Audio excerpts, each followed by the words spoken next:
Bonjour et bienvenue sur le podcast Par voix basse à voix haute. Que vous soyez posé dans le canapé, sur la route ou en train de jongler avec votre journée, prenez place à nos côtés. À notre micro, vous entendrez des expériences en maison de naissance, des témoignages de sages-femmes et enfin des sujets liés à l'accouchement physiologique. Ici, les voix résonneront haut et fort. Nous ne sommes pas des professionnels de la périnatalité, mais deux mamans passionnées, convaincues que chaque famille a le droit d'avoir le choix du lieu où elle souhaite donner naissance. Notre objectif est simple, mettre en lumière les maisons de naissance en métropole et en outre-mer. Non pas en opposition aux autres formes ou lieux d'accouchement, mais bien comme une option précieuse dans le panel des choix possibles. Nous espérons que cette saison vous offrira des réponses, des inspirations et peut-être même des émotions. Nous souhaitons avant tout transmettre des expériences intimes et authentiques. Alors bienvenue derrière les portes des maisons de naissance, bienvenue dans Par voix basse à voix haute.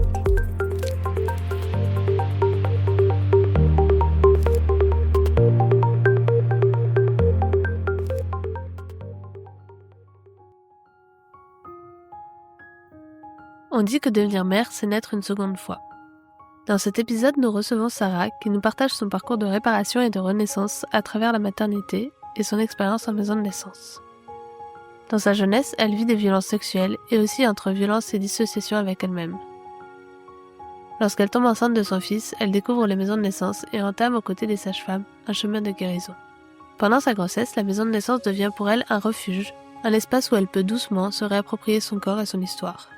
Après un accouchement puissant, elle est confrontée aux phobies d'impulsion, une épreuve bouleversante. Impliquée au sein de la maison de naissance, elle crée des espaces d'échange et d'entraide, des outils précieux pour comprendre ce qu'elle a vécu et traverse encore. La naissance de son fils marque alors une étape décisive, celle de la réconciliation avec son corps et de la réaffirmation de son pouvoir sur ce qui lui appartient. Aujourd'hui, Sarah nous raconte son histoire. Attention, cet épisode, bien que rythmé par l'humour et les rires, aborde des sujets sensibles comme les violences sexuelles et les phobies d'impulsion intenses. Et pour les plus sensibles, on parle aussi de caca, toujours avec beaucoup d'autodérision. Bonne écoute à vous. Bonjour Sarah. Salut Capucine. Bonjour Sarah et bienvenue à notre micro. Merci Julie. Merci d'avoir accepté notre invitation. Merci à vous. On est ravis de t'accueillir dans cet épisode et touchés que tu te sois proposée pour être notre invitée. Donc la thématique de ce mois-ci, c'est la réparation. Et donc qui dit réparation dit blessure ou traumatisme ou souffrance, mais aussi peur. La peur de ne pas être entendue, de ne pas être respectée.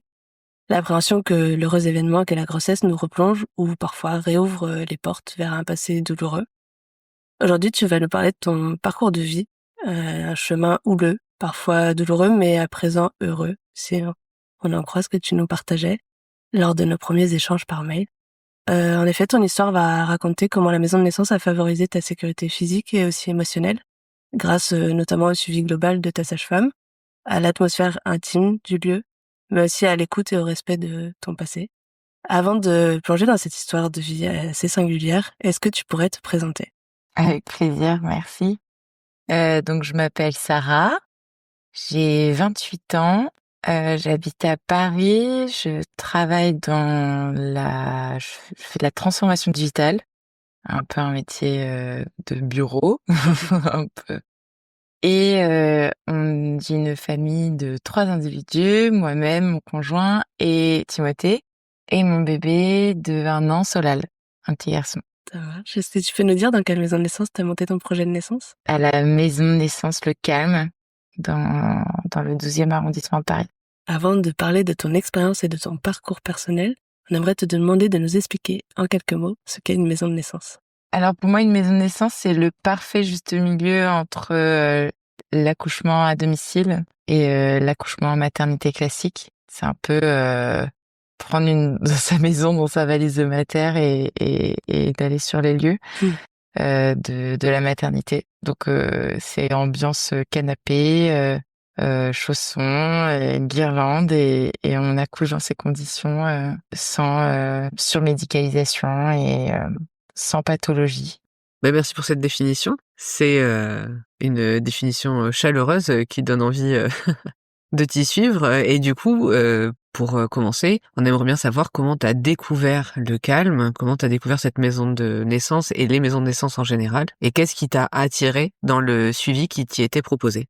Très bonne question. C'est toujours un peu bizarre pour moi de répondre parce que c'est fait un peu mais explosive C'était après ma deuxième fausse couche.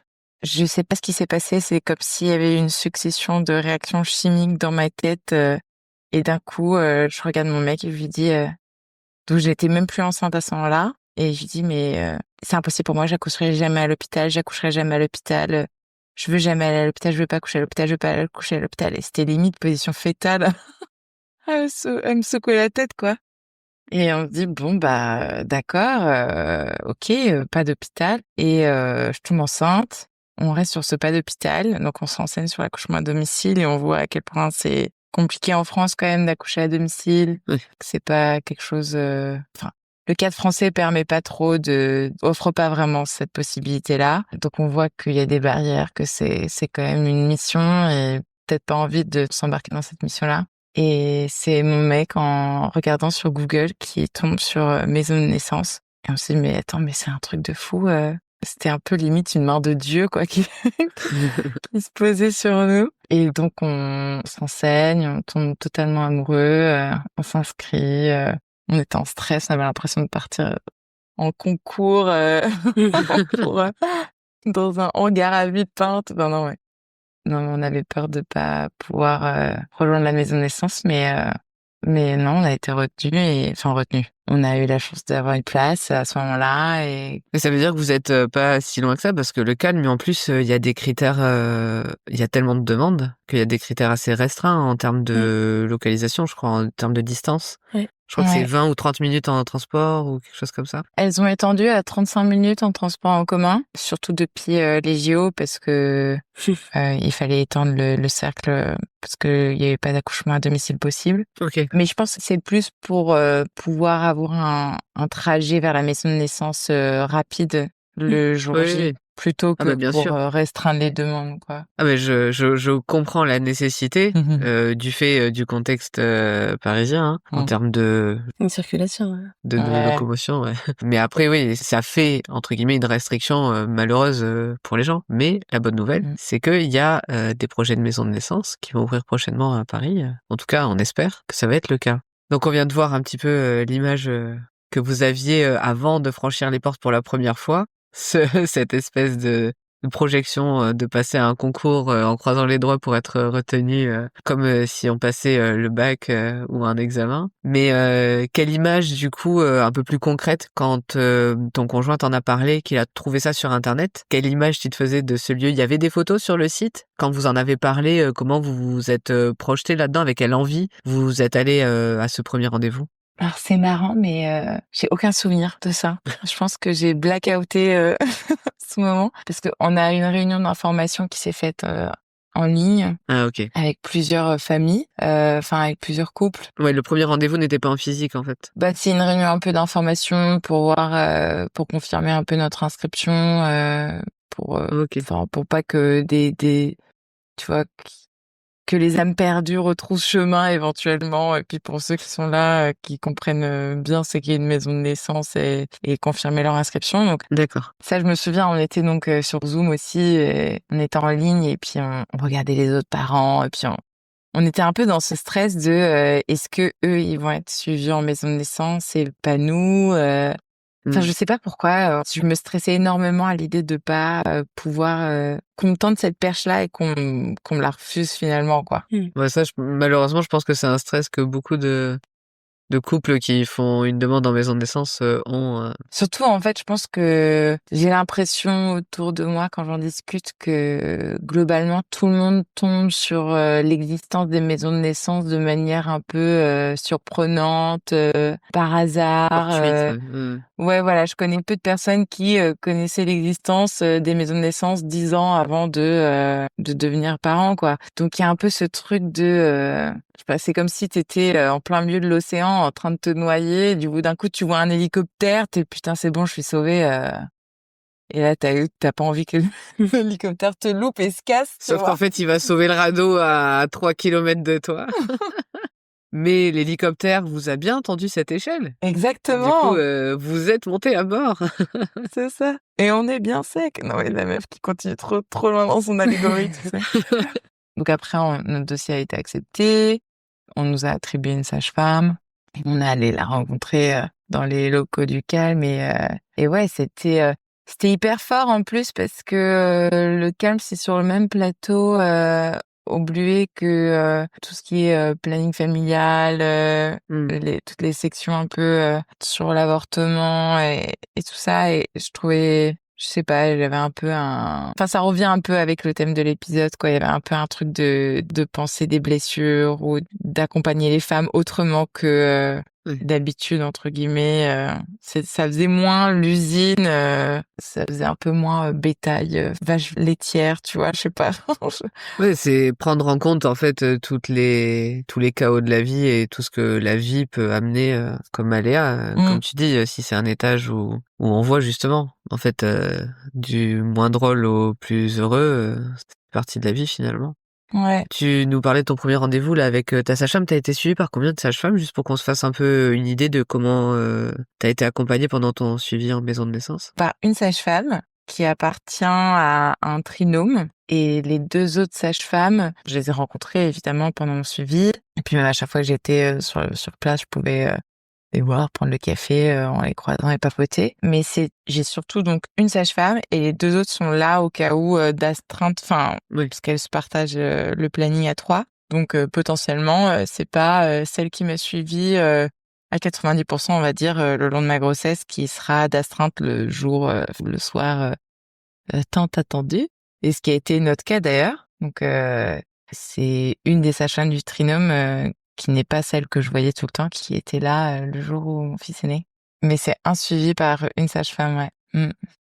En introduction, Capucine, du coup, nous parlait de la thématique qu'on allait aborder aujourd'hui, où du coup, on comprend que tu as un passé, malheureusement, avec des traumatismes, avec des choses qu'il a fallu réparer dans ton parcours de vie. Et là, peut-être que ça n'a pas vraiment rapport avec ça, mais déjà, pourquoi tu avais des peurs d'accoucher à l'hôpital et pourquoi d'un coup, c'était devenu un besoin? Au-delà même d'être une évidence, tu nous disais tout à l'heure presque, en mode, position, fœtale, hein, de ce besoin finalement de ne plus aller dans un contexte, hospitalier. Bah, je sais pas trop moi-même, j'avoue. Enfin, j'arriverai pas à l'expliquer trop rationnellement. Je sais qu'il y a beaucoup de facteurs. Je pense que c'était un moment de ma vie aussi où je commençais un peu à comprendre des agressions que j'avais connues par le passé. Et même au niveau de mon couple, j'étais un peu dans un espèce de rejet de comment on peut me toucher ou donc j'étais vraiment en train dans une position un peu de pushback, quoi. Enfin, plus personne me touche. Et en plus de ça, de ma vie, je connais 2 fausses couches qui n'ont pas été très bien abordées et j'ai pas été hyper bien accompagnée par le corps médical, je trouve. Et j'ai eu cette impression un peu d'être déchirée. On me disait que c'était normal et que je devais juste prendre du Doliprane et rentrer chez moi, quoi. C'était un peu ça, alors que moi j'étais en souffrance, j'étais en deuil, j'avais un sac dans ma culotte, enfin le sac gestationnel, etc. Donc c'était hyper violent aussi pour moi. Et je pense que l'accumulation de tout ça, ça a créé cette espèce de réaction chimique que j'ai eue non mais en fait ça suffit plus jamais. Enfin je veux pas qu'on me touche. J'ai eu mais c'est limite si dans une autre vie j'avais connu un traumatisme à l'hôpital comme ça en fait, parce que d'un coup je voyais les images, j'avais l'impression qu'on allait me laisser je sais pas éventrer en deux sur une table. Enfin j'ai fait une allergie à ça et c'était impossible pour moi d'imaginer un accouchement dans ces conditions, quoi.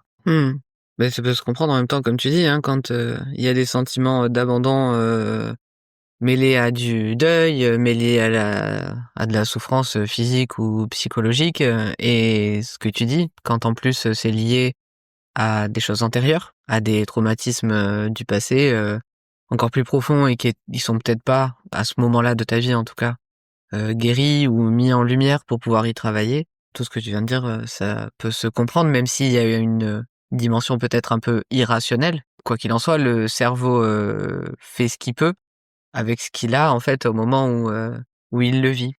Tu viens du coup de nous dire les raisons de ce rejet et tout à l'heure tu nous disais donc que vous aviez été garder pour accoucher en maison de naissance avec ton conjoint. Et tu as commencé donc ce suivi avec cette sage-femme particulièrement.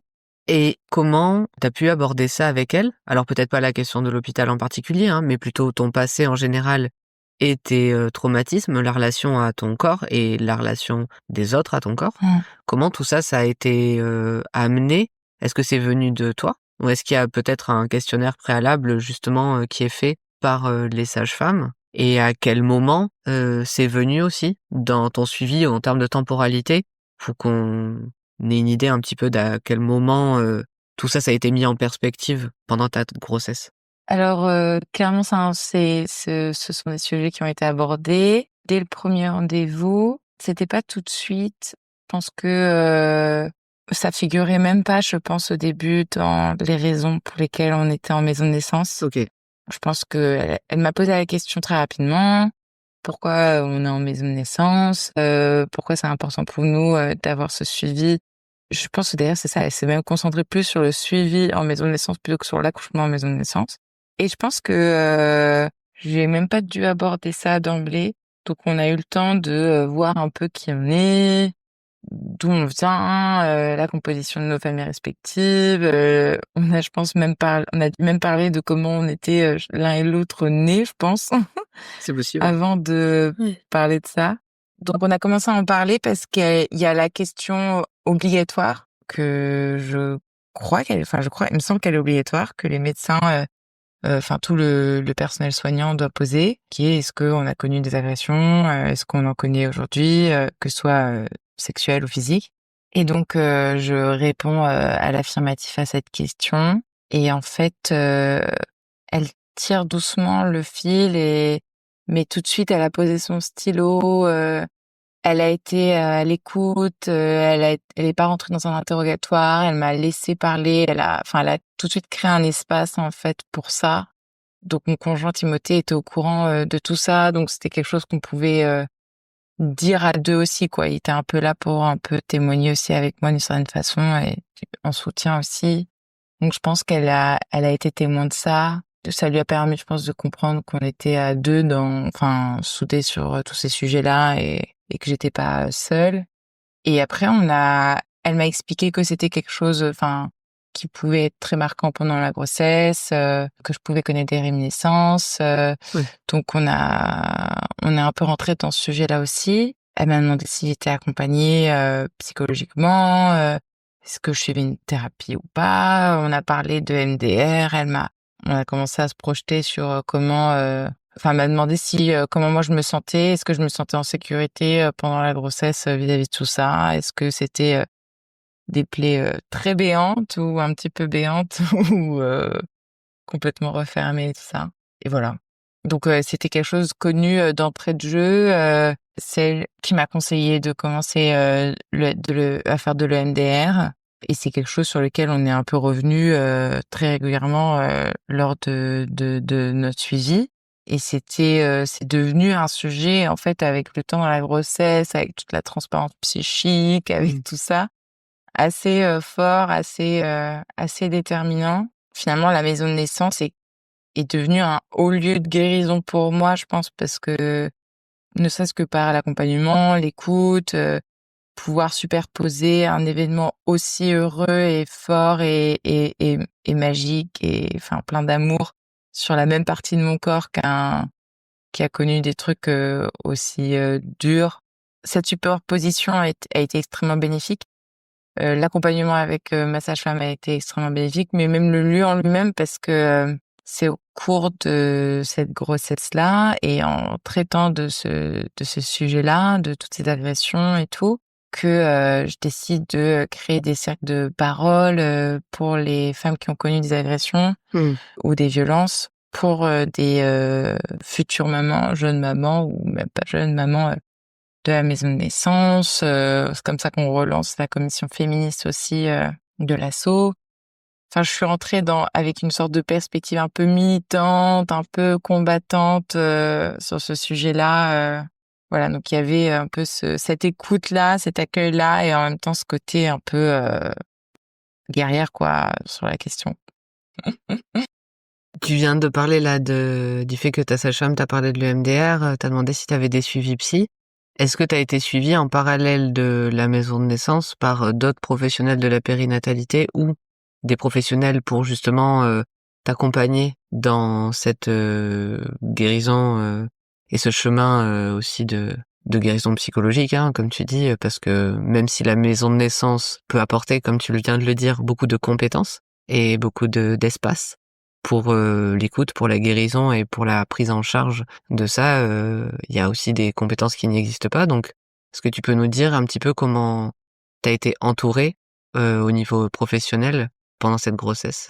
Oui, j'ai été extrêmement entourée et je pense que à des moments je rigolais un peu de moi-même. Je me disais mais je vois combien de pros là. Enfin, je pense que j'avais constitué un village d'une douzaine de personnes qui m'ont accompagnée tout au long de la grossesse. Et c'est pas du tout antinomique avec l'approche des maisons de naissance, bien au contraire. Ma sage-femme, elle était vraiment dans une démarche de c'est toi qui te connais et en fait fais-toi confiance. Et le fait d'aller chercher des ressources, que ce soit à l'intérieur de toi ou avec d'autres personnes ou auprès d'autres personnes, ça reste la même force et il faut que tu te fasses confiance sur ta capacité à soit chercher à l'intérieur de toi, soit ta capacité à dire bah en fait non, là j'ai besoin d'aide sur tel et tel truc. Donc c'est pas du tout contradictoire. Et oui, clairement, donc j'avais ma sage-femme, j'ai eu 2 psys à un moment, un truc un peu psychanalyse et le volet EMDR, puis finalement je suis restée que sur le volet EMDR. J'avais une super prof de yoga. J'ai rencontré une merveilleuse kiné, sexologue, hypnothérapeute qui m'a fait de la préparation périnéale avec de l'auto-hypnose, enfin bref, avec tous les trucs sur le volet sexologie qui étaient super apaisants. J'avais un acupuncteur, j'avais une super ancienne maman du calme qui faisait des massages ayurvédiques qui venait souvent à la maison. Enfin, beaucoup de monde. J'ai eu la chance de pouvoir m'investir et investir beaucoup cette grossesse. J'ai pris bagage au bureau assez tôt et je suis un peu dans un processus de cocooning, nidation, Nidification, ouais. Ouais. Et vraiment de reconstruction, quoi. C'était marrant d'ailleurs parce que alors ce village-là que j'ai constitué était d'autant plus fort pour moi que malheureusement, enfin une bonne partie de ma grossesse, j'étais un peu orpheline de ma famille, enfin parce qu'il y a eu des règlements de compte aussi dans ma famille et en fait j'étais partie enceinte sans même plus parler à ma mère, etc. Donc pendant plusieurs mois par exemple. Et quand j'ai commencé à renouer contact avec elle, en gros, moi, toute la constitution de ce village-là, c'était aussi parce que moi, à titre personnel, je savais que j'avais pas les ressources que la majorité des gens ont avec leur réseau familial et amical. Et j'ai un peu créé ce village un peu à cette image-là, je pense. Et je me suis rendu compte que ça a été hyper bénéfique pour moi, mais pas que. En faisant tout ce travail-là, je sais qu'il y a eu il y a eu un processus de guérison. Je sais que j'ai réussi à péter même des traumas transgénérationnels, enfin des trucs de fou. Et même pendant tout ce processus, que ça avait un aura sur les autres dingue en fait. Et il y avait un peu regardez-moi faire. Si vous êtes pas d'accord ou si tu comprends pas, je m'en fiche. Regarde-moi, moi je pète ces chaînes-là et en fait, ça a un peu baissé la garde de beaucoup de monde. Beaucoup de monde sont revenus vers moi après en me disant putain mais si j'avais su, en fait, je pense que je serais rentrée dans la maternité différemment. Mais en fait, tu fais ça, mais je comprends aujourd'hui que j'ai été agressée. Ah, mais en fait, maintenant, je comprends que mon accouchement a été hyper traumatique. Enfin, voilà quoi. C'est intéressant et merci d'avoir pris le temps aussi d'expliquer au-delà du besoin personnel que ça avait, toute la dimension finalement et les ressources qu'on peut trouver au sein d'une maison de naissance, comme tu dis, quand parfois on est isolé. Alors pour des raisons comme toi, tu viens de dire de règlement de compte familiaux, mais des fois c'est vraiment on est isolé physiquement parce qu'on est expatrié. Ça peut être parce que on a il y a eu des décès ou peu importe. En tout cas, il y a aussi cette dimension-là dans les maisons de naissance où les parents sont investis vu que c'est un système associatif et où en effet ça peut être beaucoup de ressources. On abordera ça un peu plus tard et un peu plus en détail en fin d'interview avec Capucine. Et là, on va replonger un petit peu plus dans l'accompagnement vraiment avant le jour J, donc au moment de ta grossesse, le respect de ton corps et la prise en compte de tes traumatismes, comme on l'a dit, ont été faits dès le début de ta grossesse. C'était des éléments qui étaient essentiels pour toi, évidemment. Et comment ta sage-femme, tu dis donc à ce premier rendez-vous, elle a posé le stylo, il y a eu cet espace d'écoute, ce moment où tu as pu déposer qui tu étais dans toutes tes dimensions. Comment dans le temps, ta sage-femme a su répondre en fait à ces besoins de respect et de prise en compte de ton corps et de ta personne? Déjà, il y avait typiquement un rendez-vous avec ma sage-femme ne durait jamais, parce que de toute façon, ça sera jamais le cas dans une maison de naissance, n'a jamais duré 20 minutes. Ça a toujours été à minima, je pense, 1 heure et demie. Et s'il fallait qu'on mette 2 heures, voire 2 heures et demie, parce que je fondais en larmes et que c'était un moment difficile. Elle était là, elle me soutenait, sans jugement, sans me donner des solutions. C'était vraiment de l'accueil pur, quoi, et qui est assez rare. Donc déjà, il y a ça. Après, sur le suivi de la grossesse d'un point de vue physique, bah, typiquement, il y a que à la toute fin de grossesse que j'ai eu un toucher vaginal. Et c'est parce que je lui ai demandé. Ok, c'était à ta demande. On en a parlé et j'ai fait du vaginisme pendant la grossesse. Enfin, en gros, du coup, j'ai attaqué le MDR et en attaquant le MDR, ça a été assez dur parce que il y a un trauma dont j'avais pas conscience qui a commencé à surgir. Ok. Donc, parmi tout ce champ de mine dont j'avais conscience, il y en avait une autre bombe qui sortait de nulle part. C'est oh punaise. Et ça a été hyper dur. Psychologiquement et physiquement, il y a eu un peu un gros stop de mon corps et un verrouillage assez violent. Donc pendant toute cette période-là, il y avait, enfin même jusqu'alors, il n'y avait pas eu de touchés vaginaux, etc. Quand on touchait mon corps, c'était toujours avec beaucoup de délicatesse. On me demandait d'abord. Il y avait même plusieurs minutes entre le moment où on verbalisait ça et le moment où j'allais par exemple dégager mon ventre pour le mesurer. Enfin, et ça s'arrêtait là, quoi. C'était ma prise de tension et puis la mesure de mon ventre et un coup de Doppler pour écouter le cœur de Solal et c'était tout, quoi. Et à la fin de la grossesse, pour le coup, j'ai eu un coup de flip en me disant mais cette zone qui est si verrouillée, il y a un bébé qui va passer par là. Potentiellement, même si on est en maison de naissance, et je me disais: «Mais si je me fais transférer, je vais avoir des touchés vaginaux, il faut absolument, je peux pas passer de 0 à, je sais pas, forceps quoi, de trucs de tout au tout, quoi».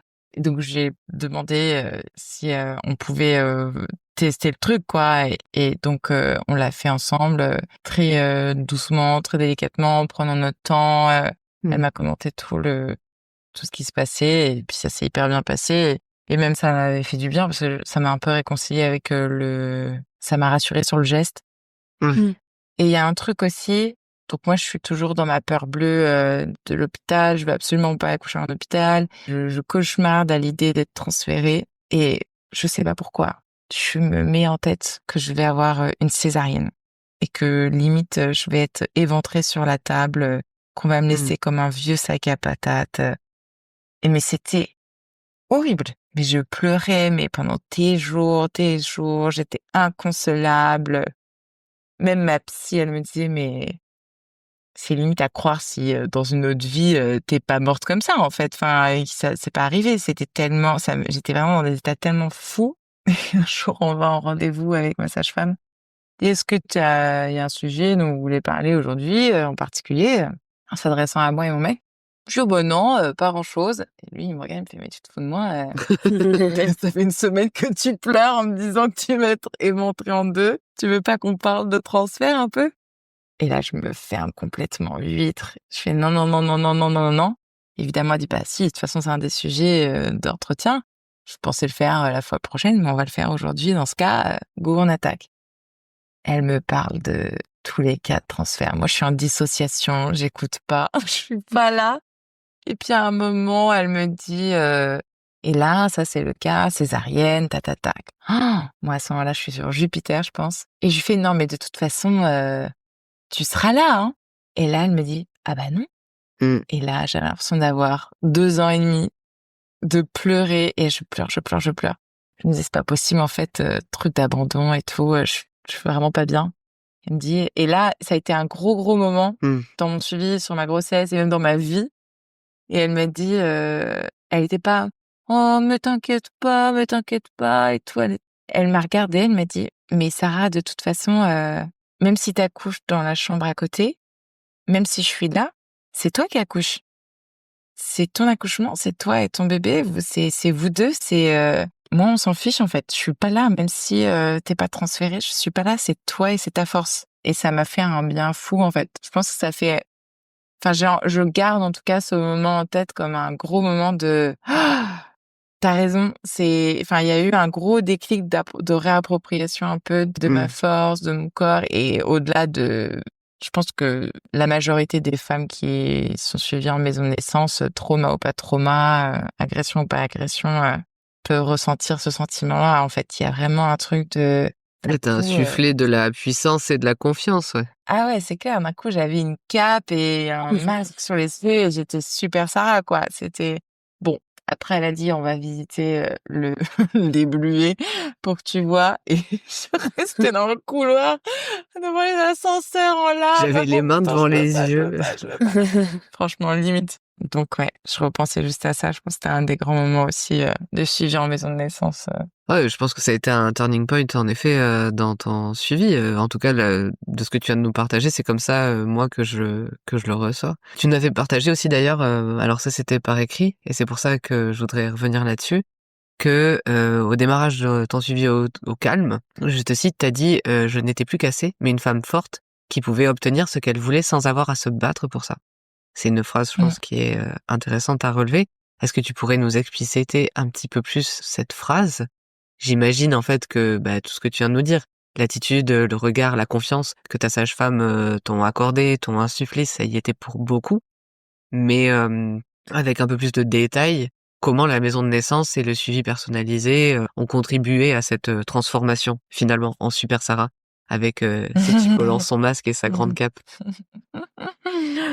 Bah, là, tout de suite, là, je pense aussi à la sororité, en fait, aussi, qu'il y a là-bas. Je saurais même pas par où commencer tellement ça devrait même pas être juste un lieu de naissance. Enfin, c'est pas juste la naissance de bébé, quoi. Ça devrait être des maisons de naissance, slash, planning familial, slash, asso féministe, slash, je sais pas moi, coaching pour les entreprises, j'en sais rien, ouais, enfin, je saurais pas trop dire plus que cette phrase-là, en fait. Enfin, on arrive là-bas et en fait, en dehors de ce lieu-là, on est un peu dépossédé de son corps. Les gens savent tous mieux que nous.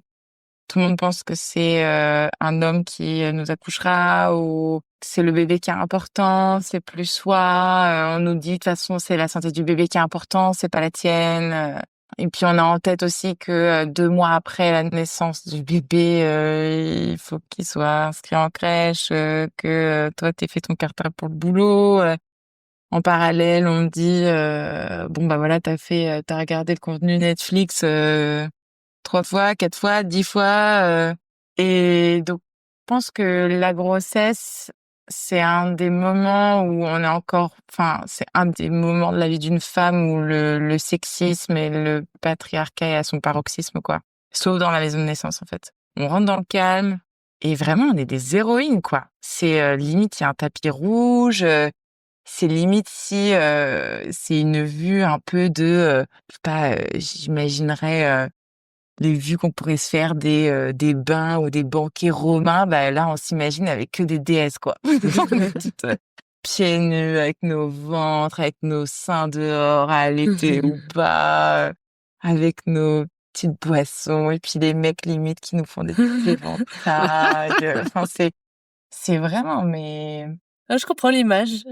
Alors, je comprends l'image, mais pour les personnes qui nous écoutent, les hommes ne sont pas non plus réduits à l'esclavage dans les maisons de naissance. Non, Hein, non. Et on n'est pas à poil non plus dans les maisons de naissance. Mais justement, tu vois, j'allais dire, c'est pas en plus un pouvoir qui est écrasant, tu vois. C'est pas un truc, Exactement. un pouvoir qu'on vole à quelqu'un. Non, oui. C'est C'est une un puissance truc, naturelle, ouais, je pense. exactement. Et il y a une espèce d'admiration super puissante qu'on a un peu entre nous toutes, et puis même d'homme à femme, etc., quoi. Enfin, c'est un peu comme si c'était le seul endroit où secrètement on savait qu'on était les maîtres du monde, et juste sur le reste de la planète Terre, en fait, ils sont pas au courant, ils sont un peu débiles. C'est un peu comme dans les blagues qu'on fait avec les chats, là. Ce que j'allais dire, c'est un peu comme les chats vis-à-vis des humains, en Ouais, fait. c'est ça.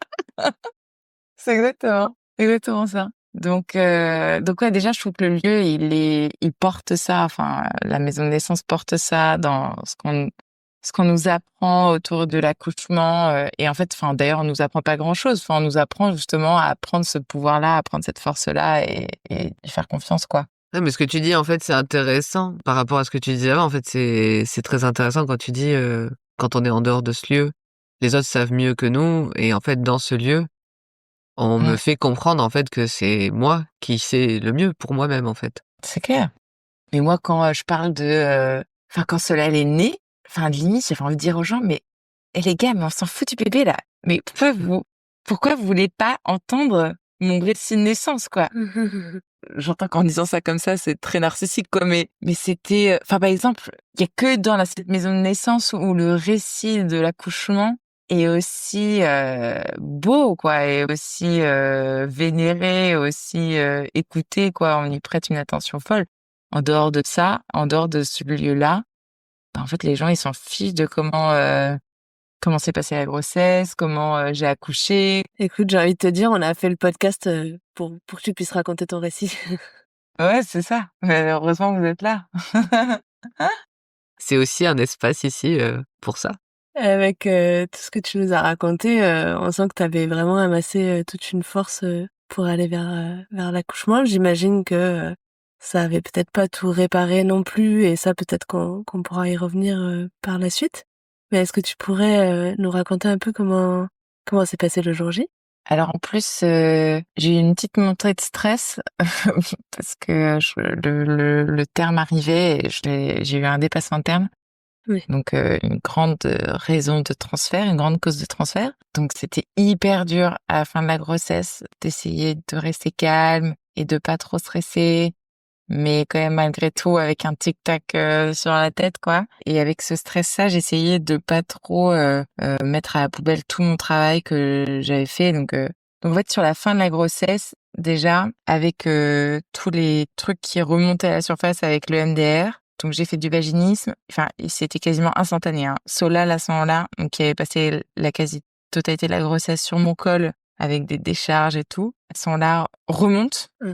Et il y a un espèce de trou existentiel autour de mon col d'utérus et donc de mon vagin. Et je passe les 2 derniers mois de grossesse à faire de l'hypnose tout le temps pour que il redescende, qu'il soit plus en transverse, qu'il remette la tête en bas. Je fais de l'hypnose tout le dernier mois aussi pour de l'acupuncture à fond. Enfin, j'avais, je pense, 2 soins par jour avec des pros pour que mon col s'ouvre.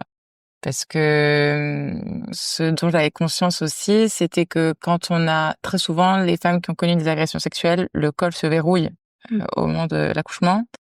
Et donc il y a recours à des instruments, voire la césarienne. Et j'avais un peu ça en tête comme une épée Damoclès au-dessus de ma tête. Et avec ça, avec ce tic-tac, ce compte à rebours, avec le dépassement de terme, c'était un peu difficile de rester dans du positif à la fin de la grossesse. Et tous les soirs, j'avais l'impression que j'allais accoucher parce que ça travaillait. Et tous les matins, je me réveillais et j'avais pas accouché.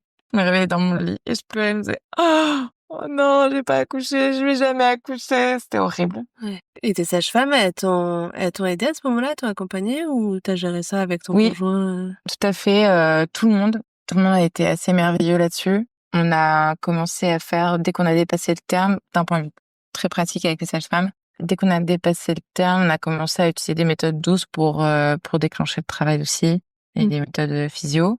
Donc il y avait tout l'espèce de cocktail d'huile essentielle, tous les gestes et soins qu'on peut faire aussi. J'ai eu 2 décollements de membrane aussi. C'est pas très invasif et j'ai pas eu mal. Et puis le fait d'avoir eu un toucher vaginal avec ma sage-femme à la fin de la grossesse aussi avant m'a aidé aussi, je pense, à accepter ce geste-là. Et là où il y a eu un gros switch aussi, un gros changement pour moi, et je suis sûre aussi que ça a été un des moments qui a sécurisé mon accouchement, c'est que aller savoir pourquoi d'un coup j'ai changé de paradigme, mais en fait je me suis rendu compte que si mon corps pouvait répondre aussi fortement à ce travail en EMDR, si mon corps manifestait tout ce qui se passait dans ma tête par du vaginisme, si Solal remontait, était en transverse dès qu'on attaque ça, c'est que mon corps réagit fort et que je peux exercer une influence dessus. Donc pourquoi subir absolument qu'une influence négative alors que je peux aussi influencer positivement, quoi. Oui, bien sûr. Et grâce à mon conjoint qui était aussi à me dire, mais fais-toi confiance, fais confiance au bébé, vous allez y arriver en fait. Bon, évidemment, ça, il suffit pas que de ça, il suffit pas juste d'un conjoint qui dit ça, mais C'est déjà un bon début. c'est clair. Et donc en fait, le soir de l'accouchement, là, j'ai des contractions très franches, et là je sais que je suis là c'est tonight is the night, quoi. Je chope le caméscope, je parle au bébé, je sais que ça commence et tout. Et alors, drôle d'histoire, ce soir-là, on avait mangé Pizza Hut, hyper gras et tout. Et moi, je suis une grande constipée de base. Et j'avais l'effet de toutes les hormones et tout des semaines avant. Et donc, j'avais mon tube digestif qui travaillait beaucoup pendant des semaines. Donc, j'arrêtais pas d'aller aux toilettes, sauf ce soir-là. Et toute la nuit, je la passe avec des contractions et avec l'impression d'être toute crasseuse à l'intérieur, à pas être capable d'aller aux toilettes, tout en constipation, quoi. Et j'ai passé la nuit à me lever à chaque contraction pour pouvoir me détendre sur les toilettes, pour essayer de faire caca et aussi pour essayer de me détendre parce que à 9 mois de grossesse, j'avais l'impression que si je me détendais trop, j'allais me pisser dessus, donc j'avais pas envie de de faire pipi au lit. Et comme je voulais pas non plus me crisper, etc. Et j'étais là dans mon truc d'hypnose, la fleur, imagine la fleur, la fleur qui s'ouvre.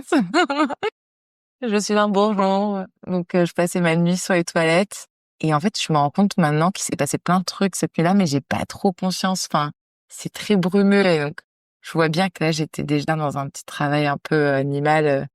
C'est bien plus tard, mon mec m'a rappelé qu'on avait pris un bain à la maison, que par exemple, où il a appelé la sage-femme, je n'ai aucun souvenir. Et en fait, on commence. Je sais qu'à un moment, j'entends la voix de la sage-femme d'astreinte, donc qui fait partie du Trinôme, que je connaissais, et qui dit venez dans 2 heures. Et là, prise de conscience, je fais ah non, là je pourrais pas dans 2 heures. Donc le travail a commencé à 22-23 heures. Et elle nous dit rendez-vous au calme à 13 heures. On arrive là-bas à 13 heures. C'était un peu sport le trajet, et puis j'avais oublié mon pain dans ma valise. Alors j'étais là en train de broyer des objets que j'avais chopés un peu de manière hasardeuse chez moi dans le taxi. Et on arrive là-bas, et quand je vois la sage-femme, j'ai cru que, enfin dans ma tête c'était ma mère, quoi. Ma vraie mère biologique n'existait plus. C'était elle, quoi. Je pense que j'ai dû presque tomber dans ses bras en pleurant, et j'avais pas pleuré, je pense, jusque-là. Et là, je la regarde et je fais, ça fait mal. Elle me regarde hyper douce, elle me dit, je sais, ça va, je sais. Et à m'accueillir et tout, un peu genre, viens, ma chérie, viens, on va s'asseoir, on t'installe la chambre et tout. Et ça a été un moment très fort pour moi de la voir et d'arriver là-bas. C'était un peu, il y avait un petit côté ange, petite fée, quoi. Et elle installe la chambre avec mon mec. Et puis pour celles et ceux qui écouteront votre podcast, je ne fais que recommander tout le temps à ce que ce soit le compagnon, la compagne, qu'importe, qui fasse la valise et pas la personne qui va accoucher. Donc lui, il était en maître des affaires. Et moi, j'étais dans ma bulle. Là, j'ai commencé en fait à arriver au calme. Là, je pense que je me suis autorisée un peu, entre guillemets, à avoir mal Et c'était assez sport. J'ai dû faire 1 ou 2 bains. Et en fait, à un moment, je me suis un peu échouée dans le lit. Il y avait trop de contractions, j'étais très fatiguée. J'arrivais pas à manger ou à boire à cause de la douleur. Et en fait, je pense que dans tout ça, ce qui était le plus dur, en fait, a posteriori, c'est même pas tant la douleur, mais plutôt le fait de pas savoir combien de temps ça va durer. J'avais l'impression... C'est le mystère de l'accouchement. Exactement. Et en fait, enfin, je pense que c'est le cas pour tout le monde, mais j'avais du mal à gérer cette espèce de stress sur mon corps, en fait. Je savais pas... C'était une grosse tension psychologiquement. Et d'ailleurs, même aujourd'hui, je continue à travailler sur plein d'autres aspects, mais combien de temps je vais endurer ça? Enfin, il y avait un peu un truc de si je sais pas combien de temps ça va durer, je le subis et ça pouvait me rendre un peu zinzin. Et si demain je retombe enceinte et que je raccouche, je pense que j'essaierai de beaucoup plus accueillir ça par vague, hein, comme on dit souvent pour l'accouchement. Mais en soi, je pense que si on m'avait dit à ce moment-là, t'en as pour 1 heure encore, j'aurais fait ah bah ça va. Oh, bah, ok, bon bah amène-moi un sandwich, amène-moi une limonade. Je plaisante, mais je pense que j'aurais eu un seuil de tolérance plus important, je pense. Ouais, c'est sûr. Et donc là, c'est assez dur. Et donc, je suis vraiment échouée dans le lit. Je suis réveillée par les contractions. Moi qui voulais pas de toucher vaginaux, je supplie ma sage-femme de me dire à combien je suis pour me dire si on arrive au bout, quoi. Et elle me dit, mais non, mais Sarah, il n'y a pas besoin de savoir ça. Tu sais, c'est pas linéaire, ça dépend d'une femme à une autre, c'est pas pareil. Je dis, ah, mais tu dis ça parce que c'est pas ouvert. J'étais, mais au bout. Et en fait, à chaque fois, je voyais mon mec qui était là, il me tenait, il était à côté de moi dans le lit, et puis c'était un phare, quoi. Enfin, c'était... Et lui, il était si serein, et puis il me voyait si forte, et puis je le voyais si fier de moi. Ça me donne envie de pleurer. Il était... je sais pas, j'avais l'impression de faire un travail incroyable et de m'en sortir comme une championne, quoi, quand il me regardait. Je disais, bon, bah alors, s'il me trouve C'est pas une que je suis impression. championne, bah go, hein.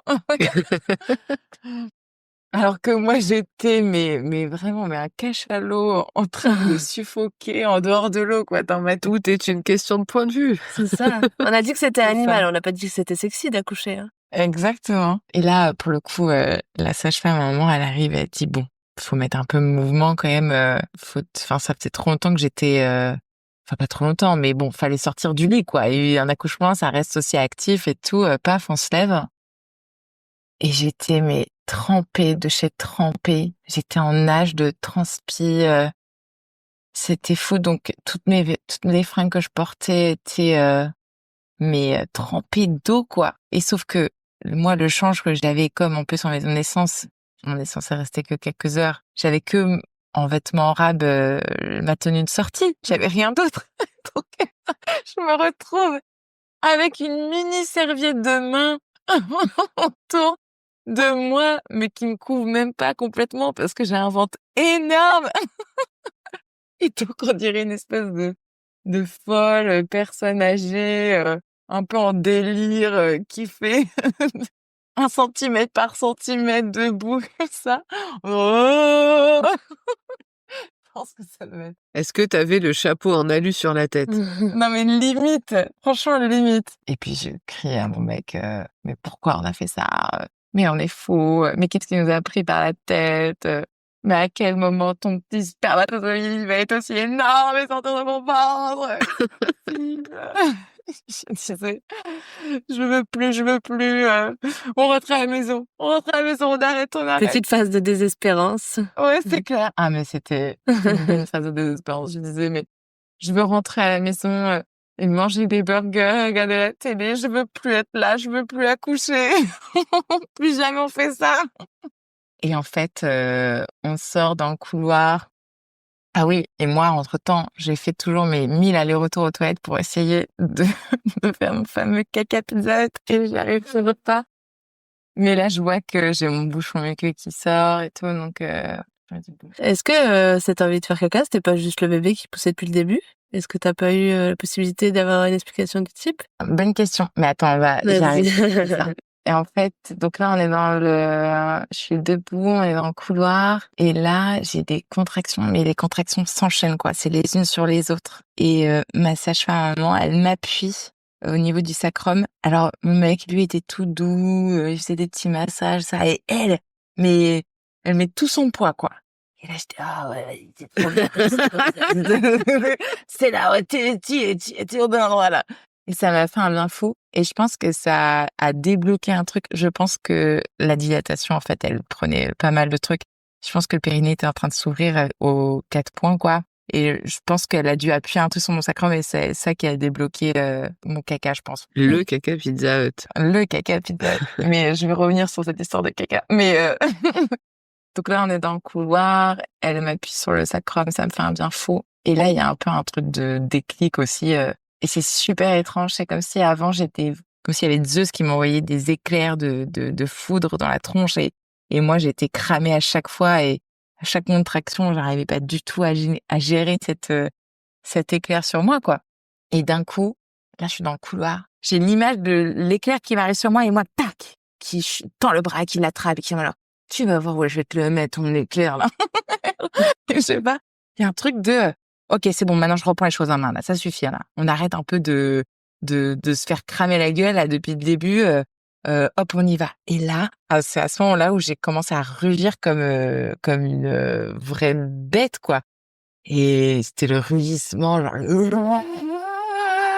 ça criait même pas, quoi. C'était le cri de Tarzan, quoi. Et là, c'est comme si ce cri-là m'avait aidé à canaliser toute cette foudre en moi. Et plutôt que ça me foudroie et que ça me crame au sol avec de la fumée et tout, et ben ça, comme si d'un coup ça faisait du flipper à l'intérieur de moi et ça a aidé le bébé à sortir, quoi. Enfin, c'était étincelant, quoi, d'un coup. Et franchement, j'ai vraiment l'impression à partir de ce moment-là que j'étais dans l'espace sur le reste de mon accouchement. Donc à ce moment-là, je prends un bain et je suis à moitié sur le côté dans le bain avec une jambe au fond de la baignoire et une autre jambe contre le mur.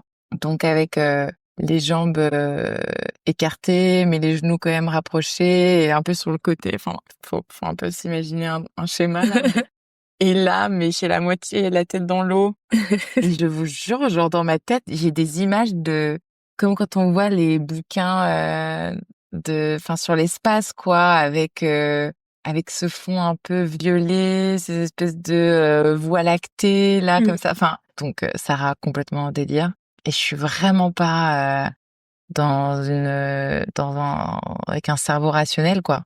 Et je commence, moi, à pousser et je sais que je commence à travailler, quoi. Enfin, il y a un truc je sais pas, je suis en maîtrise de mes contractions et il se passe un truc de fou à chaque contraction, quoi.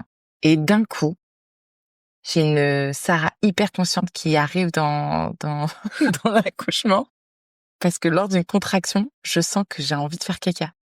Et là, c'est comme si il y avait, je sais pas, vous regardiez une pièce de théâtre et d'un coup, il y a une petite tête au fond du rideau qui fait excusez-moi, mais le Renault Scénic garé devant le théâtre bloque les sites sorties, je sais pas quoi.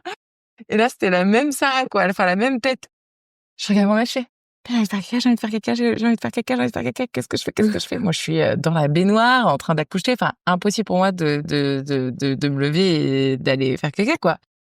Il est je sais pas. Je sais pas, c'est pas grave, c'est pas grave. S'en fout. Et là, je fais caca dans la baignoire, dans mes mains, mes petites crottes Pizza Hut, là. Et je suis la personne la plus heureuse du monde. Parce que il se passe quelque chose, déjà. J'arrive à sortir quelque chose de ces contractions. Et voilà. Donc, à défaut d'accoucher d'un bébé, j'étais les crottes Pizza Hut. C'est un truc qui sort. Ça débloque le bébé après, potentiellement. Ah bah ça lui fait de la ça place. fait du place. Bah oui, ça c'est j'allais dire. Je pense qu'il y avait blocage, il y avait compétition entre Pizza Hut et cela. Ah mais c'est sûr que ça fait de la masse, en fait. Il y a plus beaucoup de place à ce moment-là. Ouais. Ah bah ouais. Puis moi, j'ai entendu plein d'autres récits de mamans après qui m'ont dit que la vessie ou J'allais te dire, il y a les vessies pleines et tout, ça joue, hein. Classique. Et donc là, je suis là dans la baignoire avec mes petites crottes qui flottent, à essayer de les ramasser tout. Et je suis genre trop heureuse en mode et en même temps, à regarder mon mec avec des ballotins de crottes et bien, mais tu prends mes crottes, mais non, mon mec il porte mes crottes. Et là, Truc à mettre dans la valise de maternité dont on n'a jamais entendu parler, sacs à une crottes. épuisette. Une épuisette. Comme pour les chiens, là. Et moi, la sage-femme, là, elle est même pas là, quoi. Elle pense que je suis encore dans mes trucs avec des Jupiter, du Zeus ou des cachalots dans le lit, tu vois. Genre, Et en fait, après, moi, dans le suivi, dans son suivi à elle, en fait, il y a eu une escalade drastique avec ces petites crottes Pizza Hut. Donc, elle était dans une autre pièce, dans la maison de naissance. Elle était pas du tout prête à un accouchement imminent, quoi. Sauf que moi, à un moment, c'était plus de la crotte Pizza Hut, quoi. Oui. D'un coup, je sens un truc qui explose dans mon vagin. Et je regarde mon mec, je fais putain, il y a un truc qui explose dans ma chatte, il y a un truc qui explose dans ma chatte. Et là, la poussée d'après, c'est la tête de Solal qui je suis déjà sur quasiment un grand couronnement avec le bébé tout de suite là. Donc Tim court chercher la sage-femme, elle arrive, elle est en mode mais qu'est-ce qui se passe? Et donc on flemme de lui, on n'a pas eu le temps de lui expliquer tout de suite que c'était grâce à toutes ces petites crottes. Mais la sage-femme d'appui, elle était même pas arrivée.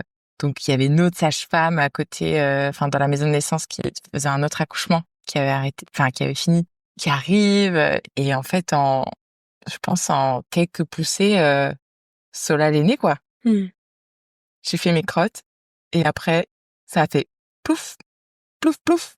Et elles m'ont donné Solal dans les bras. Et je l'ai regardée et je crois que la première chose que je lui ai dit, c'est on a réussi. On est sortis après de la baignoire, on était tous les deux, enfin tous les trois. C'était fou, ce petit baby. Ce plouf, plouf, plouf. Et oui, forcément, la tête, puis le reste.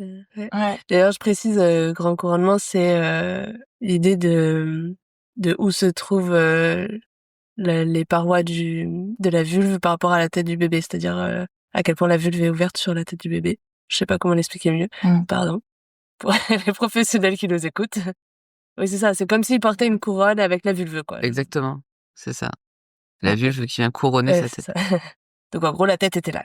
Eh ben, écoute, je suis un peu sonnée par toute cette aventure, mais du coup, tu nous parlais donc au début de ta sage-femme qui fait le lit avec ton conjoint, et tu nous parles du déblocage du sacrum, mais entre les deux, tu nous parles pas trop de peut-être de ses interventions ou de l'aide qu'elle a pu t'apporter ou de sa place à ce moment-là. Est-ce que tu peux nous raconter un peu de ça? En fait, c'est parce qu'il y a pas tant de choses à raconter que ça. Enfin, si, pour de vrai, elle était extrêmement précieuse. Si tu m'entends, tu as été une fée pour moi. Enfin, en tout cas, avec cette sage-femme-là, lors de mon accouchement, donc c'est peut-être différent à chaque accouchement, et je pense que c'est aussi à la demande de chaque maman. Mais nous, elle nous a laissé beaucoup de place à nous deux, en fait, lors de l'accouchement. Elle est venue, je pense, je dirais toutes les 2 heures, voir comment ça allait. Le bébé, enfin, j'ai même pas trop en tête la récurrence, quoi. Mais de temps en temps, elle venait s'assurer que on aille bien, que le bébé aille bien, si on avait besoin de quelque chose, etc. Et en fait, on était tellement bien tous les deux qu'elle nous laissait toute la place à nous deux, toute la place dont on avait besoin. Mais non, elle a été super. Je pense que clairement, c'est sa manipulation dans mon dos a très clairement, je pense, débloqué mes selles très sérieusement, et je pense qu'il y avait compétition avec la tête du bébé, et enfin, en tout cas, ça a été un grand changement physiologique dans mon accouchement, quoi. Enfin, ça reste physique, quoi. Donc physiquement, il peut y avoir des trucs qui bloquent aussi, et je pense que ça, pour le coup, c'était fou, ouais. Donc après, on se retrouve avec 3 sages-femmes à la fin, parce qu'il y a la sage-femme qui était là pendant l'accouchement, l'autre sage-femme du calme qui était heureusement avec nous à côté. Qui fait pas partie du trinôme que tu connaissais, c'est ça? Non, qui était ouais, exactement, et qui était pas non plus sage-femme d'appui, quoi. Donc qui était heureusement là pour l'arrivée de Solal, qui a fait un peu coup de Irruption, surprise, quoi. quoi. Exactement. Et la sage-femme d'appui qui arrive à la fin, et je pense qu'on était 3. Ça s'est fait assez rapidement quand même, parce que de mémoire, quand j'ai délivré mon placenta, les 3 étaient là. Et puis et pareil, en fait, il y avait un peu cette image encore de ça m'a vachement réconciliée avec en parallèle l'espèce d'image de moi ouverte en 2 sur une table Oui. qui me faisait horreur pendant la grossesse. Là, on m'a enfin je me souviens, on m'a mis Solal dans les bras, puis après on m'a levée pour sortir de la baignoire, et puis c'était encore cette image un peu de déesse, quoi, encore avec toutes ces personnes qui m'aident à sortir. Mais c'était même pas un truc genre d'handicapé, quoi. Oui. C'était le L'élévation plus. ah là là, ouais, c'était fou. C'était hyper puissant, quoi. Donc à part l'épisode de cachalot où là je me sentais pas trop puissante, c'était fou, quoi. C'était d'une force absolue. Après, pour le coup, le retour à la maison, c'était merveilleux. J'étais trop contente. Mais il m'a fallu du temps pour, je pense que j'ai eu un petit travail sur mon corps quand même, après l'accouchement, donc, moi, je suis sortie de l'accouchement, indemne, quoi. Enfin, j'ai pas eu de problème, de déchirure, mon périnée allait très bien, mais je sais pas, il y avait un peu je sentais mon corps sous choc, quoi. Ouais, c'est le cas, ouais. Et ça, pour le coup, ça a été hyper fort pour moi de vivre toute cette guérison psychologique, physique, euh, la grossesse, l'accouchement, et puis le postpartum. En fait, je pense que toute cette convalescence normale du postpartum, ça a été une occasion pour moi de matérialiser officiellement une convalescence sur d'autres sujets, on va dire un peu plus Ouais. psychologiques. En fait, t'as accouché d'un chapitre de ta vie, quoi. C'est clair, exactement. Et je me suis, que ce soit pendant la grossesse et surtout pendant l'accouchement, je me suis fait des promesses envers moi et mon corps, des promesses d'amour, parce que évidemment avec, enfin souvent quand il y a des agressions, il y a aussi après il y a un rapport un peu compliqué avec son propre corps après, de désamour, de dysmorphophobie, de troubles alimentaires, enfin donc évidemment, enfin, je suis dans cette catégorie-là aussi, et c'était hyper fort de continuer enfin, exemple tout bête, mais il m'a fallu du temps avant de retoucher mon ventre, ou même d'aller regarder ma vulve, ou même de passer une feuille de papier toilette dessus, ou de la laver, et sans même que ça me fasse mal, quoi. C'était vraiment il y avait un truc ça me faisait un peu peur, j'étais un peu en rejet, quoi, du truc. Je le vois un peu ce moment-là comme un peu le dernier moment où physiquement, mon corps s'est exprimé de sa peine à lui, quoi. Techniquement, enfin, c'est moi qui me fais des films, mais dans mon film, dans comment moi je clôture ce truc-là, je le fais un peu à ce moment-là, quoi. Oui, je comprends.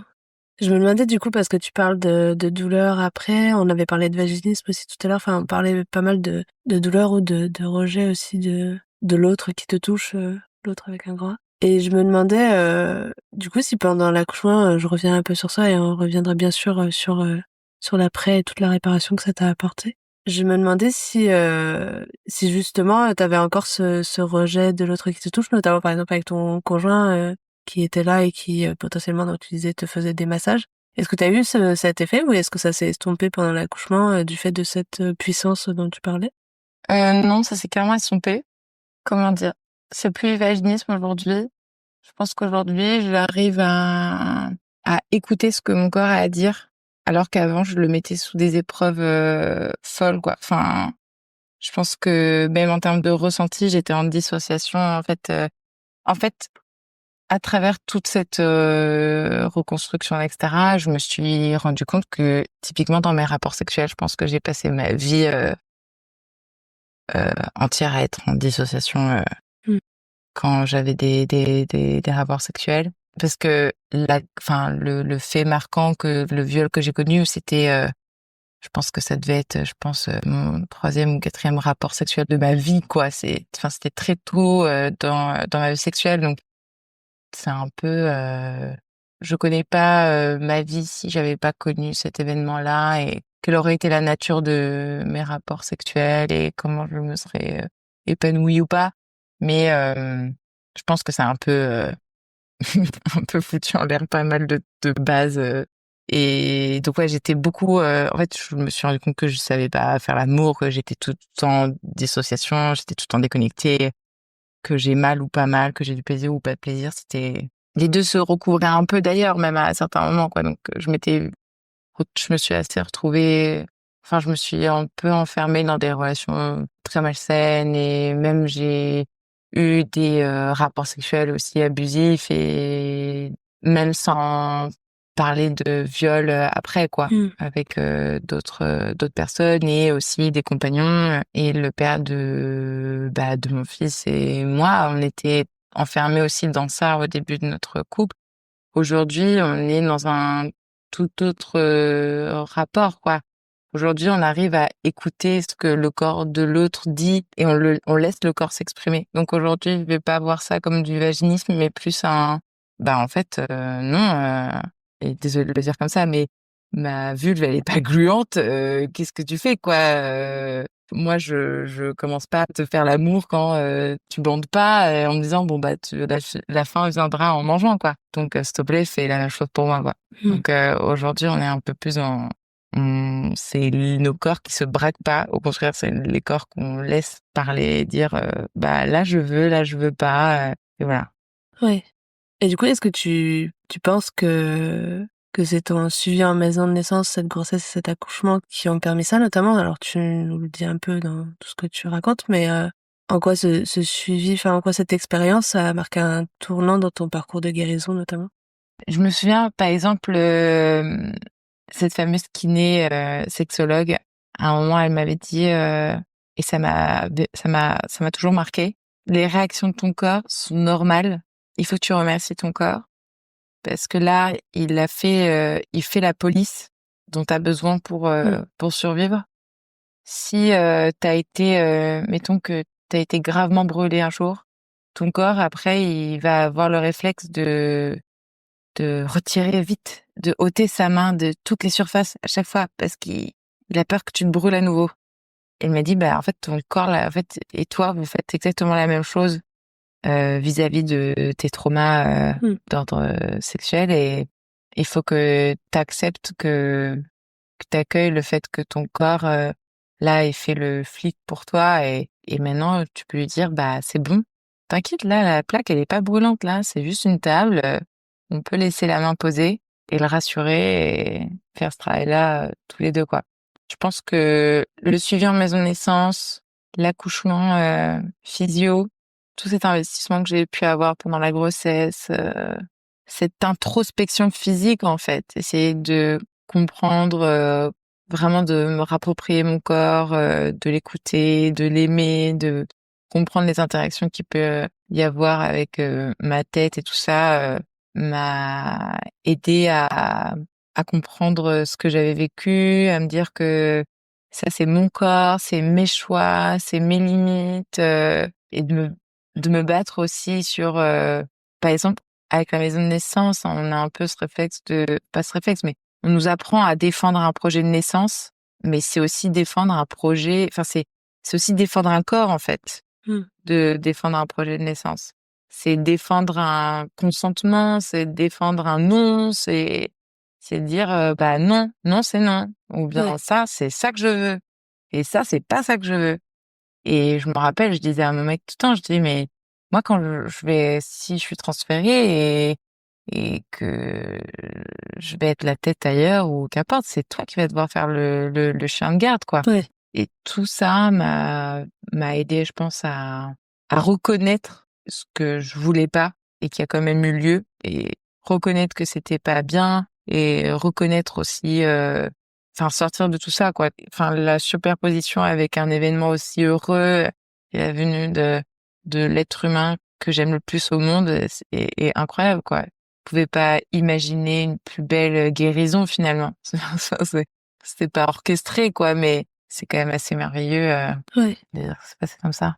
Et tout à l'heure, tu nous parlais du coup de ton retour et de ce choc un peu que provoque l'accouchement, de ton rapport à ton corps qui a été un peu difficile les premiers temps. Et on sait que notamment en maison de naissance, on est suivi à la maison après. Et est-ce que c'est quelque chose que tu as pu évoquer avec ta sage-femme après du coup le suivi de grossesse et l'accouchement, donc vraiment sur un troisième temps? Est-ce que tu as pu l'évoquer avec elle? Est-ce qu'elle a pu t'aider? Est-ce que vous avez pu en faire quelque chose ensemble? Clairement, j'avais tellement peur de regarder ma vulve, de la toucher, enfin vraiment je sais pas, j'avais super peur. Et tu me disais, mais je l'ai pas regardé, ça se trouve que je pisse le sang et que je sais même pas, ça se trouve que si tu peux vérifier que tout va bien, tu peux vérifier que tout va bien. Elle me dit, oui, oui, t'inquiète pas et tout. Elle regardait, elle me disait ce qu'elle voyait, que tout allait bien.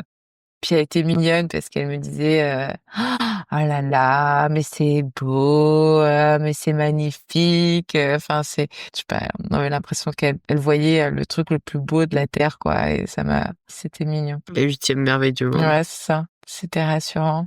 Et puis je pense que de mémoire, sur les derniers rendez-vous avec elle, carrément, elle me faisait toucher, palper aussi un peu la zone, un peu pour m'accompagner un peu dans cette redécouverte bah là, tu vois, ah voilà, tout va bien, tu vois. Ah oui, c'est vrai, ça me fait pas mal, tout va bien, ok, cool.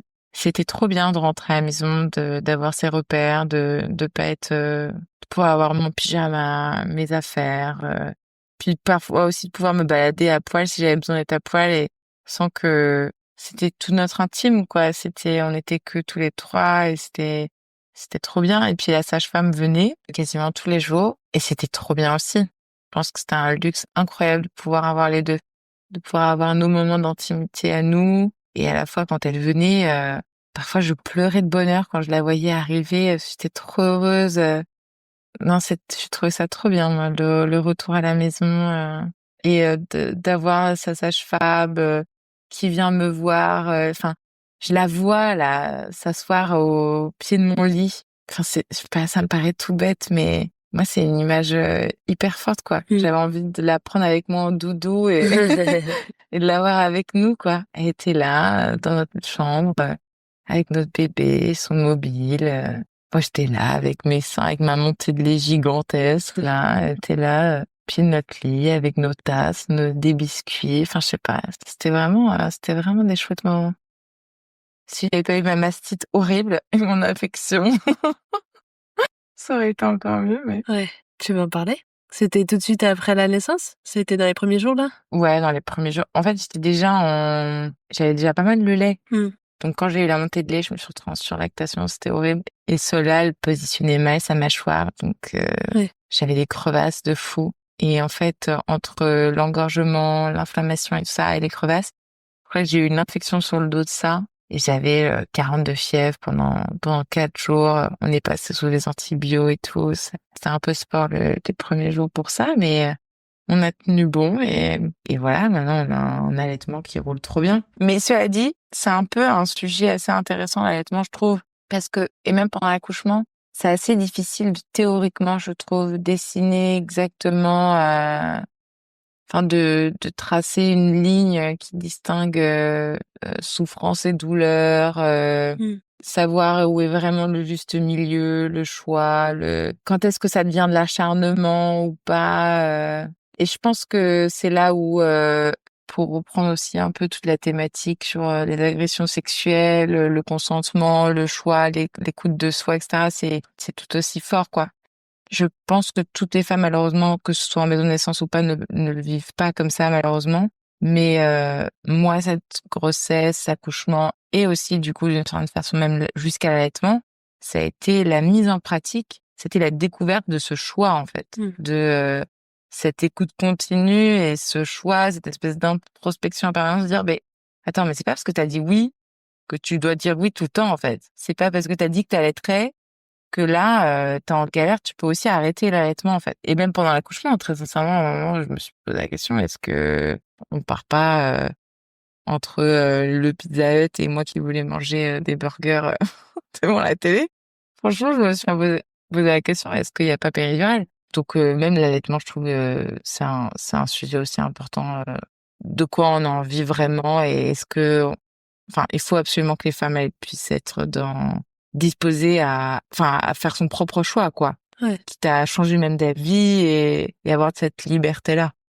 Ah bah oui, clairement. C'est important Mmh. même pour le relationnel, au bébé d'être bien avec Mmh. son propre corps, c'est important aussi, peu importe ce qu'on choisit. C'est clair. Et d'ailleurs, par rapport à ça, transition, mais un sujet qui a été hyper chaud, moi, pour moi aussi en postpartum, c'est des pensées intrusives. Mmh.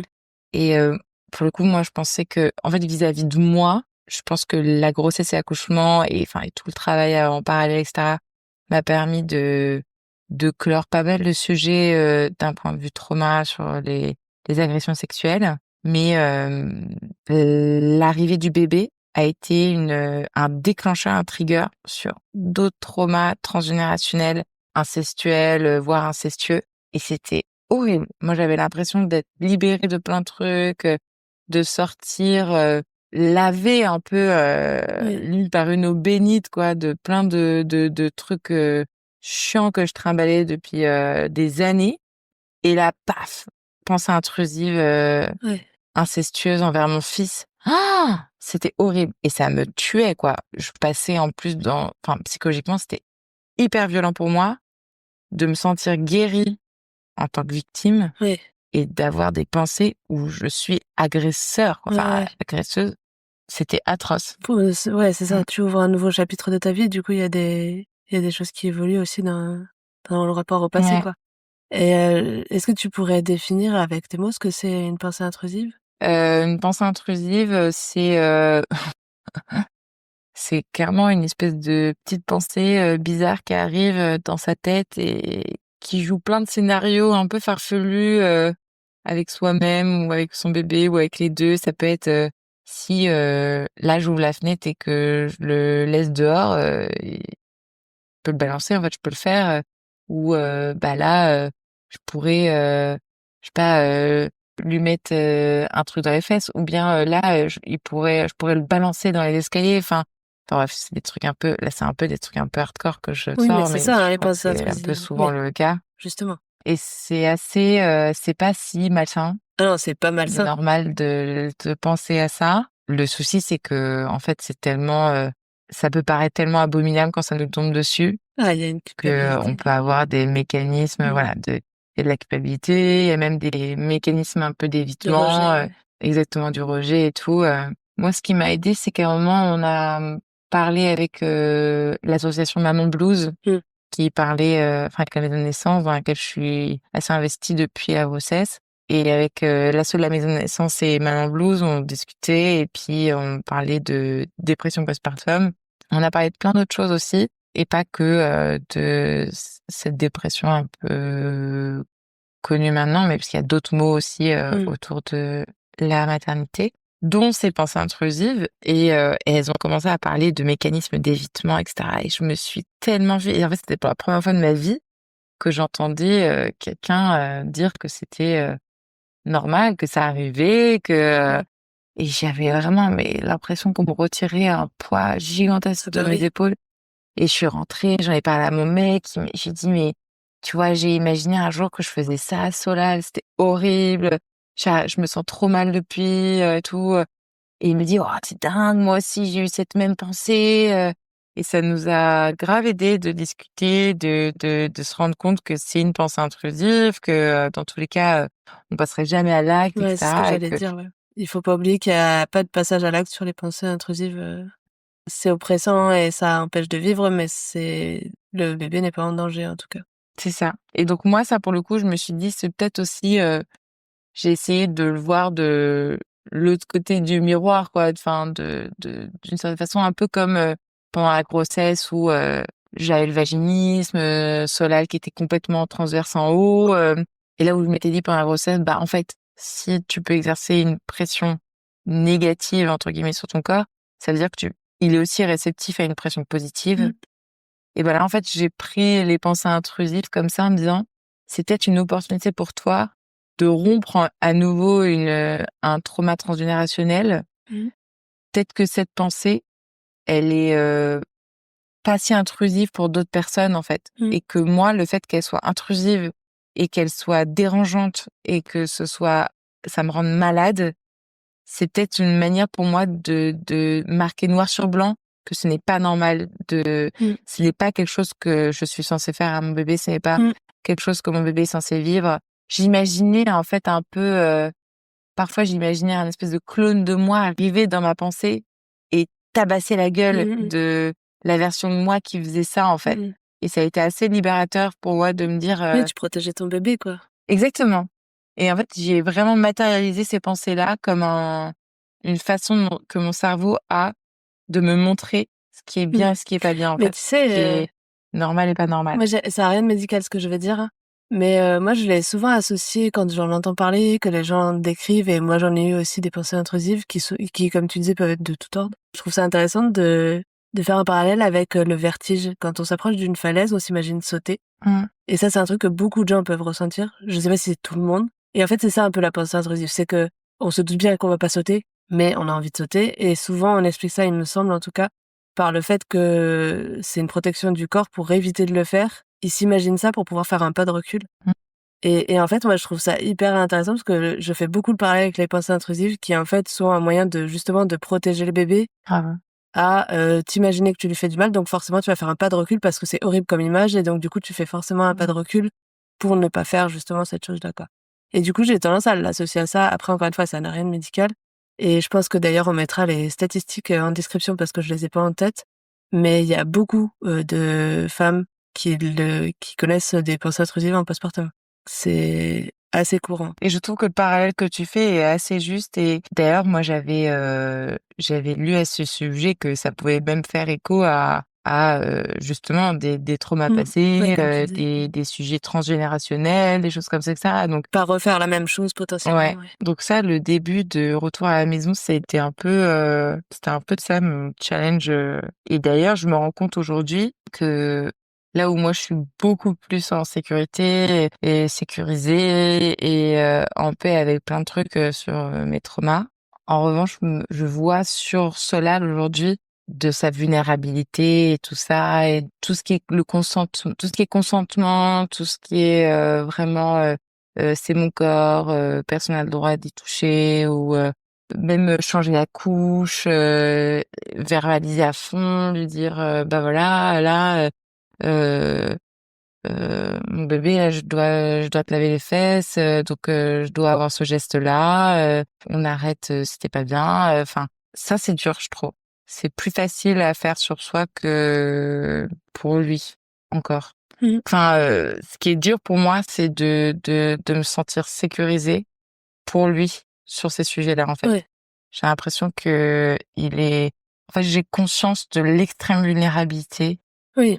Ah, mais ils sont ultra dépendants, donc oui, ils sont aussi ultra vulnérables. Après, il y a une différence entre toi et lui, c'est que toi, t'as une histoire vécue de trauma que lui n'a pas. Quand bien même il y a du transgénérationnel, comme tu disais, et que ça résonne certainement quelque part en lui. Et du coup, toutes les précautions que tu vas prendre, le fait que lui n'ait pas encore d'histoire de trauma, le fait que tu respectes les gestes et que tu respectes ce qu'il est, suffisent. Il y a pas plus de précautions à prendre. En fait, ces précautions, finalement, c'est presque plus pour toi que tu les prendras certainement pour te protéger, Ouais, toi. ouais. Bah, c'est sûr qu'il sera sur un meilleur terreau, je Oui, pense, c'est ça. que moi. Et en même temps, en fait, en ayant conscience de la réalité du monde dans lequel on Ah vit, oui, en bah, fait, c'est sûr. ça me fait, moi, ça me fait si peur, C'est si peur. vertigineux. Et Mmh. c'est horrible. Mais c'est atroce. Mais moi, j'en étais, j'ai un peu peur de retomber enceinte dans la peur de par exemple, d'être enceinte d'une fille. Donc, j'essaie au max avec lui. Mais même, enfin, mais après, t'as raison, hein, tout ce que là je fais, tout ce qu'on fait pour lui, que ce soit moi, son père, même à la crèche, ses autorisations, même s'il parle pas, quoi, tous ces espèces de codes et ces presque autorisations qu'on a pour pouvoir le changer ou même faire appliquer les huiles de massage, etc. Jamais moi ou mon petit frère, par exemple, on a eu ça, quoi. Et je pense que même beaucoup plus grand, on nous a pas de poser la question sur plein de choses. Mais voilà, ça c'est le petit challenge de Sarah postpartum, quoi. Je sais pas s'il est si petit que ça, je pense que Ouais. c'est un chemin de vie avec plutôt des grands challenges, je pense. Ouais. Et puis c'est un chemin de toute une vie aussi. Du coup, maintenant que tu nous as parlé de tout ce parcours, avec tous les aléas difficiles, plus ou moins heureux, et tout ce que ça a impliqué, impacté et apporté dans ta vie, dans ton couple et dans ta famille, est-ce que tu pourrais nous redéfinir ce qu'est une maison de naissance? C'est une maison de renaissance, en fait. Bah, en fait, pour reprendre le on ne naît pas femme, on le devient. En fait, là, littéralement, on est femme là-bas. On est femme et maman dans une maison de naissance.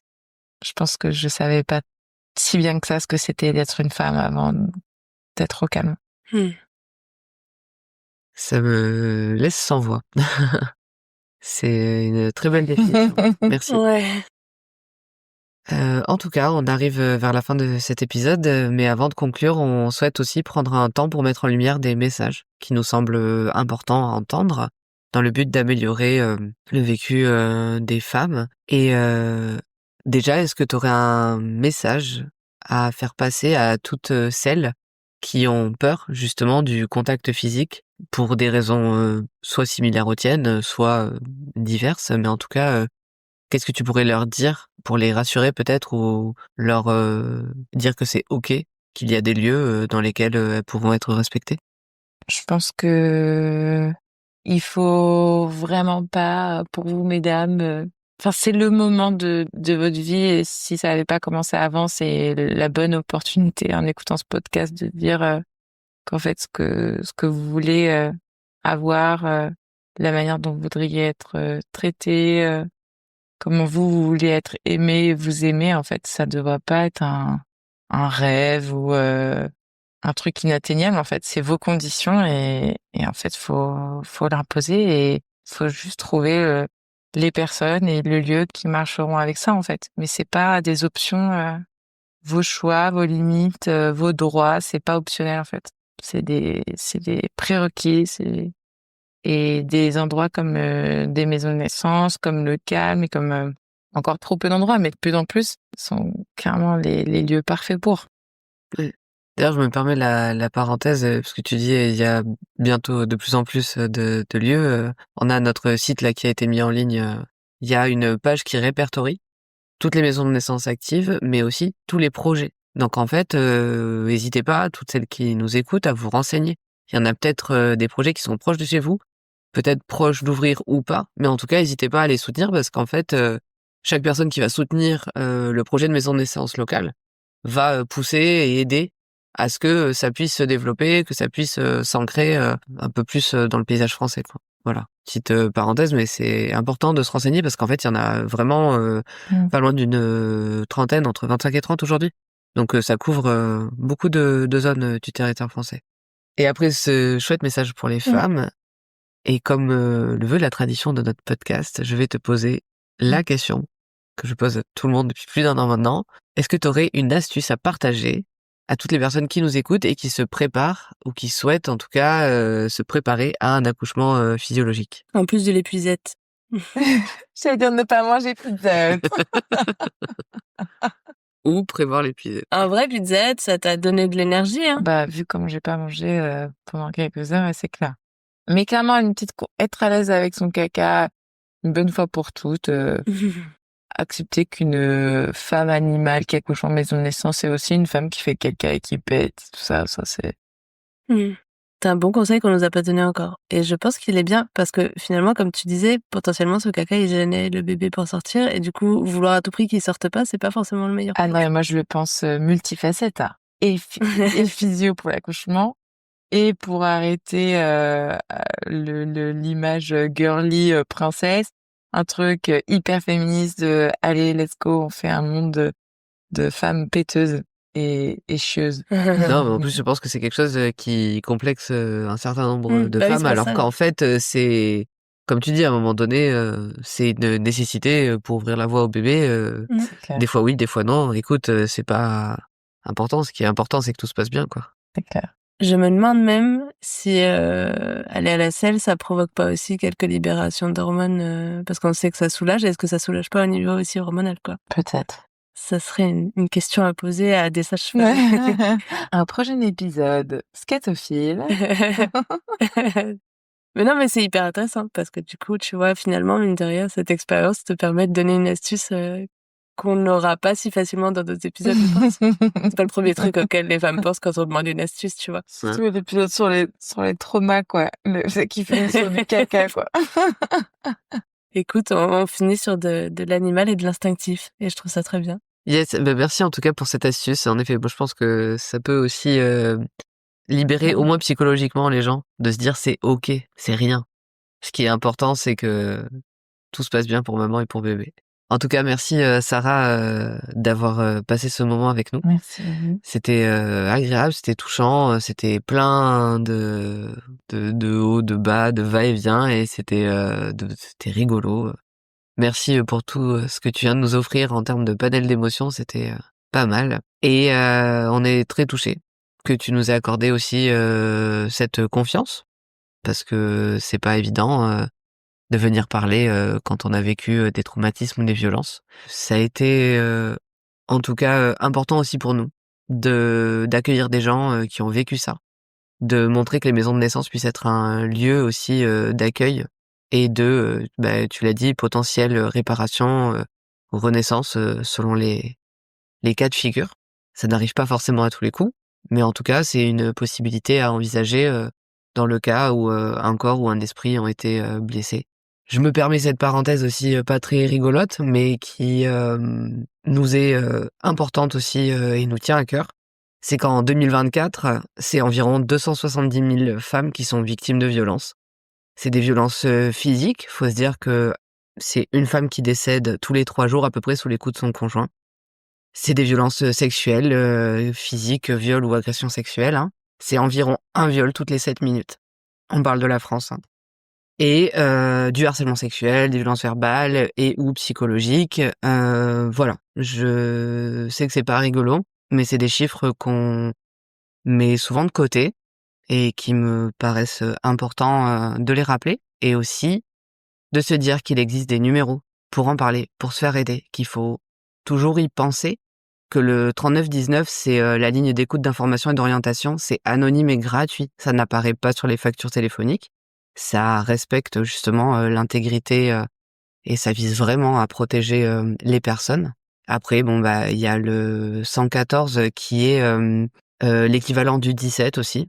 Donc ça, c'est les numéros d'urgence à appeler. Le 114, c'est pour les personnes qui auraient du handicap au niveau de la surdité, ou en tout cas qui puissent être aphasiques ou dysphasiques. Donc c'est des personnes qui pourront répondre même en cas de particularité. C'est valable aussi dans les tomes, dans les pommes, évidemment, hein, pour les cas les plus graves, mais que ce soit vous ou des gens de votre entourage ou même vos voisins, il faut pas hésiter à appeler le 15 ou le 18.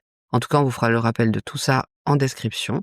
Pensez aussi à partager cet épisode à toutes les personnes qui pourraient être concernées ou sensibles à ce sujet, que vous pensez qu'ils puissent avoir une place et trouver l'espace que Sarah a su trouver en allant en maison de naissance.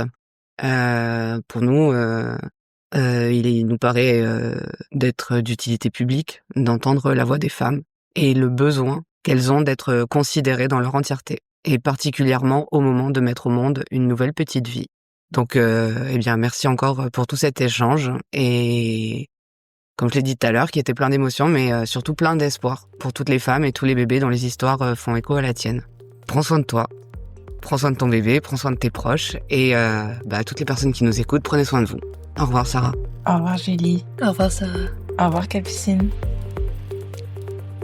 Vous venez d'écouter le podcast Par voix basse à voix haute. Votre aide est essentielle. Si vous aimez notre travail, dites-le en partageant cet épisode, en nous laissant un commentaire ou en cliquant sur j'aime. Retrouvez-nous aussi sur Tipeee si vous souhaitez soutenir notre projet financièrement sur la page Tipeee/Par voix basse à voix haute. N'hésitez pas à vous abonner si vous voulez être notifié des prochains épisodes. Merci encore d'être là avec nous et d'écouter ces moments de vie uniques et intenses. Et souvenez-vous, il n'y a pas de bon accouchement. L'histoire qui compte, c'est votre rencontre.